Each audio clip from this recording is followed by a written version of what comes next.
Seja sincero para mim, o que que você acha que tem maior poder de te tirar da presença do Senhor? As distrações ou os pecados que são explícitos? A gente estava conversando sobre isso no GC, a gente já fez essa pergunta para o pessoal. Você acha que um pecado tem maior poder de te tirar da presença de Deus ou uma distração, que é algo lícito, mas que aos pouquinhos vai te roubar da presença dele? E a grande verdade é que nessa geração a gente tem vivido uma geração que tem se voltado para princípios éticos, morais. As pessoas têm se alimentado melhor, têm dormido melhor, estão abrindo mão do álcool, estão abrindo mão das drogas, estão querendo, buscando ser pessoas melhores. Então, moralmente, essas pessoas estão se desenvolvendo. Só que existe um ponto muito importante aqui. Nós, como seres humanos, nós fomos feitos para adorar e todos nós adoramos algo. Se nós não adoramos a Jesus, nós vamos pegar outra coisa e vamos colocar nesse altar que é do Senhor.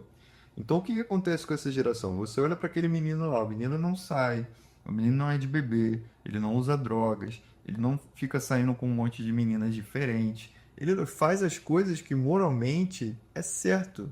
Mas por que que esse menino, muitas das vezes, ele não está caminhando num caminho da salvação? Por que que ele não encontra a salvação na vida dele se tudo que ele faz é tão certinho? Porque na vida dele tem um outro altar que não é o do Senhor Jesus. A gente precisa refletir sobre isso. O que que tem tomado o nosso tempo? Porque o que que a gente contempla é o que a gente se torna. Então, se tem coisa na nossa vida, no nosso dia a dia, que tem tomado 2, 3, 4, 5, 6 horas do nosso dia, a gente vai se tornar o que aquela coisa está nos alimentando. E eu vou te dar um exemplo bem claro. Digamos que você passe 4, 5 horas nas redes sociais. E aí a gente sabe que o algoritmo ele te alimenta cada vez mais daquilo que você gosta, daquilo que você prendeu a sua atenção ali. Então, se você ficou por um tempo vendo algo, ele vai te mandar cada vez mais coisas daquele tipo. Então, se você passou 4, 5 horas se alimentando daquelas coisas, que consequentemente são coisas muito parecidas, você está se tornando aquilo. Então, se eu fiquei o dia inteiro vendo os jogos de futebol, cara, eu tô me tornando alguém que é especialista em futebol, alguém que ama futebol, alguém que vê futebol todo o tempo. Se eu me tornei alguém se eu tô o dia inteiro vendo umas blogueiras, umas influenciadoras, então eu tô me tornando alguém que, cara, cultua a celebridade, alguém que gosta de estar ali e vendo o que que essas pessoas estão falando, eu me importo com a opinião dessas pessoas, eu me importo que essas pessoas me influenciem, eu começo a comprar coisas que essas pessoas usam, eu começo a ser influenciado por elas como um todo. Então, essas coisas começam a nos alimentar, por quê? Porque a gente está contemplando isso. E, de certa forma, a gente está colocando essas pessoas e essas coisas num altar. Pode ser um jogo, pode ser o futebol, pode ser um seriado na Netflix, pode ser qualquer coisa que te consome muito tempo e aquilo está se tornando um Deus na sua vida. E a gente só consegue voltar para a nossa essência de adorador e colocar a coisa certa no lugar quando a gente se apaixona por Jesus. A verdade, a gente tem paixões por essas coisas no mundo. A gente se apaixona pelos jogos, a gente se apaixona pela rede social, por tudo. Mas quando a gente se apaixona por Jesus, a gente entende que tudo isso é só um extra, é só um a mais. E se eu tiver, tudo bem. Se eu não tiver, tudo bem também. O que me importa é ter a presença dele na minha vida. Então é esse tipo de mentalidade que a gente tem que ter. Eu creio veementemente que as distrações hoje têm um peso muito maior sobre a nossa vida do que o pecado. Porque vamos lá, vamos pensar aqui enquanto eu faço o meu papel. O pecado, ele tem cara de pecado, ele tem cheiro de pecado, ele tem gosto de pecado. Então você sabe o que que é pecado. Sabe? Ficar com uma pessoa errada. Eu sei que fica errado. Então, na minha consciência, o Espírito Santo vai falar comigo e eu não vou tomar esse espaço, não vou fazer isso. Agora, uma distração, as redes sociais, por exemplo, é algo lícito, é algo que eu posso usar, não é pecado. Eu posso usar, inclusive, para estar aqui igual você está, assistindo uma palavra de Deus, recebendo do Senhor. Mas o que que acontece, então, por que que as distrações são tão mais perigosas que o pecado? Porque quando você perde a mão daquilo, aquilo acaba se tornando a prioridade na sua vida. Então, ao invés de você passar meia hora, 40 minutos nas redes sociais, você passa meia hora lendo a Bíblia. Se você passar, você passa esse tempo lendo a Bíblia e passa o restante do seu dia consumindo o conteúdo nas redes sociais. Então você está invertendo as lógicas, né?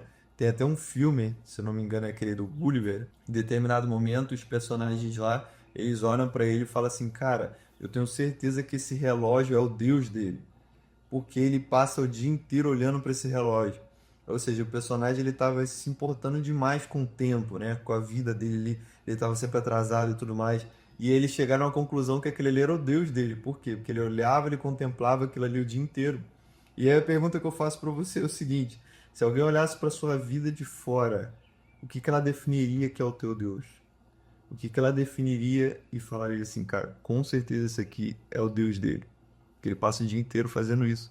Ele passa o dia inteiro falando dele, ele passa o dia inteiro meditando na palavra dele, ele passa o dia inteiro conhecendo mais dele, ele passa o dia inteiro envolvido nessa atmosfera dele. O que que as pessoas falariam de você e de mim? É uma reflexão para nós dois. Então essa pergunta no GC ontem mexeu muito comigo e eu quero trazer essa reflexão para você. Eu quero que você pense sobre isso. O que tem sido um Deus na nossa vida? O que tem nos roubado da presença do Senhor? E como que eu posso fazer para me livrar dessas distrações? Simples.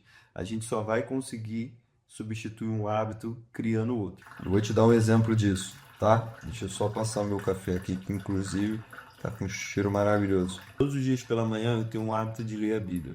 Como que eu criei esse hábito? Eu criei esse hábito porque eu entendi que era bom para mim. Eu espero que você entenda que é bom para você também. E eu criei etapas até chegar nesse hábito. Então, por exemplo, primeiro eu faço o meu café. Então, o meu cérebro ele já vai entendendo, cara, momento de café, vou sentar para tomar o café, o que que vai ter nesse café? A Bíblia. Então, eu vou ler a Bíblia, eu vou fazer uma oração ali para que Deus leve meus pensamentos cativos a Ele, para que eu possa meditar na palavra, para que eu possa aprender algo. Depois eu vou ter um tempo de oração maior. Então eu vou orar a palavra de Deus e vou orar sobre tudo aquilo que o Espírito Santo for direcionar na minha vida. Eu vou orar pela minha família, vou orar por aquelas pessoas que o Senhor for colocando na minha mente, ali no meu coração, ou as pessoas também que eu separo para orar. Então eu vou orando por essas pessoas, vou intercedendo pela minha vida, vou também entendendo dele as direções para o meu dia, o que que ele quer que eu faça hoje, como que ele quer que eu faça hoje. Então, um diálogo, oração é um diálogo com o Senhor. Para criar esse hábito, você vai criando etapas. Cara, qual é a primeira coisa que você faz quando você acorda? Ah, eu vou no banheiro, depois eu vou passar um café. Legal. Liga esse hábito de passar o café ao hábito de ler a palavra. Porque todos os dias, quando você for passar o café, você vai lembrar. Cara, eu vou sentar um pouquinho ali, vou ler a palavra, vou fazer uma oração. E nisso você vai substituindo os hábitos. Ao invés de você pegar um café e ficar vendo a rede social, você vai pegar um café e vai ler a palavra de Deus e vai orar um pouco. Então isso você vai criando o hábito, substituindo o hábito, tirando as distrações da sua vida e colocando as coisas certas no lugar. Então para ler a palavra de Deus não é difícil, você só precisa perseverar todos os dias, com calma, pouco tempo. Não precisa você achar que vai ler a Bíblia todo em um dia, mas você precisa ler a Bíblia todo dia. É essa a pegada. Eu não vou ler a Bíblia toda em um dia, mas eu vou ler todo dia. Isso que tem que acontecer na nossa vida, tem que ser uma mentalidade para a gente desenvolver isso. Então, meu amigo, meu café está quase pronto aqui. Enquanto a gente termina essa conversa, eu quero te motivar a fazer isso. Crie um hábito que vai substituir esses hábitos de distrações na sua vida e viva o melhor de Deus. Porque eu tenho certeza que quando você tiver mais contato com a palavra dele, quando você tiver mais tempo de oração, você vai começar a ouvir mais a voz dele e menos os ruídos externos na sua vida. E eu tenho certeza que você vai ser transformado por isso. Se você ainda não está inscrito no canal, a hora é agora. Clica aqui para se inscrever. Segunda, quarta, sexta, às 8 horas. Eu estou subindo um vídeo novo aqui para você, para a gente aprender e crescer mais em Deus. Valeu, meu irmão. Deus abençoe e até o próximo vídeo.